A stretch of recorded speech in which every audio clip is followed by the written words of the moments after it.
మొక్కలను పెంచుకుంటే మనకి ప్రతిరోజు ఆక్సిజన్ ఉచితంగా ఇస్తున్నాయి మరి మొక్కలు. మరి వాటిని మనం కూడా ప్రేమించి చక్కగా నాటి పరిరక్షించండి. మళ్ళీ నెక్స్ట్ 6 monthsకి మేడం వాళ్ళు మళ్ళీ పిలిపిస్తాను నేను.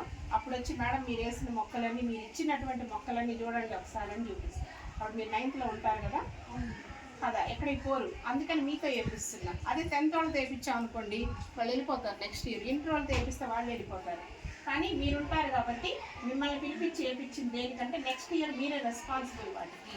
ఇప్పుడు చేతిలో మొక్క ఎంత జాగ్రత్తగా పట్టుకున్నారు, నా మొక్క నాది అని కదా, అదే జాగ్రత్తతోటి చక్కగా వేసి పెంచాలి. మొక్కలు కూడా వేస్తున్నారు మేడం, మా పిల్లలు చూపిస్తారు. కిచెన్ గార్డెన్ కూడా డెవలప్ చేస్తున్నారు.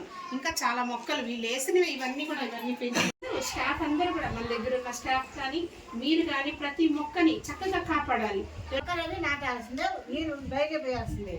ఇంకోటి ఏంటంటే సంవత్సరం మొత్తంలో మనకు ఒక్కరోజు పుట్టిన వచ్చేది మహా అయితే ఒక 50 రూపాయలు అవుతుంది.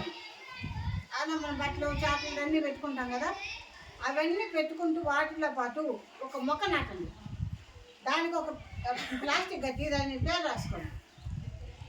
అంటే మీరు ఇప్పుడున్నా లేకపోయినా కూడా పలానమ్మ పలానా సంవత్సరంలో ఈ చెట్టు నాటింది అది గుర్తుంటుందా ఉండదా?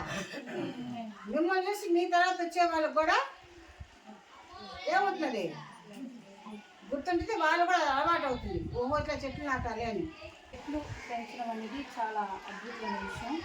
ఎందుకంటే ఈనాడు చూసినట్లయితే సంస్కృతి బాగా పెరిగింది, టెక్నాలజీ పెరిగేలకి అంతా ఫ్యాషన్మయం అయిపోయింది. అక్కడ చూస్తే మేడం ఇల్లు అంతా స్టైల్ ఇల్లు ఫ్యాషన్, అసలు మట్టి అనేది కనిపించింది అంత నుంచి అంతా మొత్తం. కొన్ని చెట్లకి ప్రాధాన్యత ఇస్తున్నారు.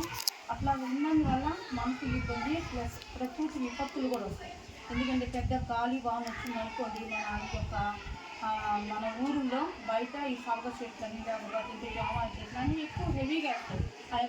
గాలిని మన ఊరి మీద పడుతున్నవి అడ్డుకుంటాయి అన్నమాట. దానికి వచ్చేస్తుంది మనకు ప్రాణవాయు. మనము విడిచిపెట్టినటువంటి కార్బన్ డైఆక్సైడ్ అంతా కూడా చెట్లు తీసుకొని మళ్ళీ మనకి ఏమి ఇస్తుంది, ఆక్సిజన్ ఇస్తుంది. మనం దాన్ని బాగా పీల్చుకుంటాం అన్నమాట.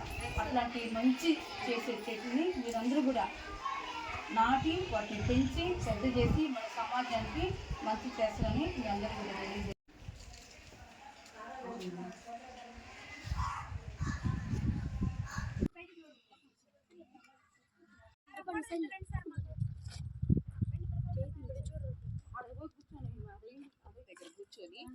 మేడం వాళ్ళు వేస్తారు, మీరు కాదు.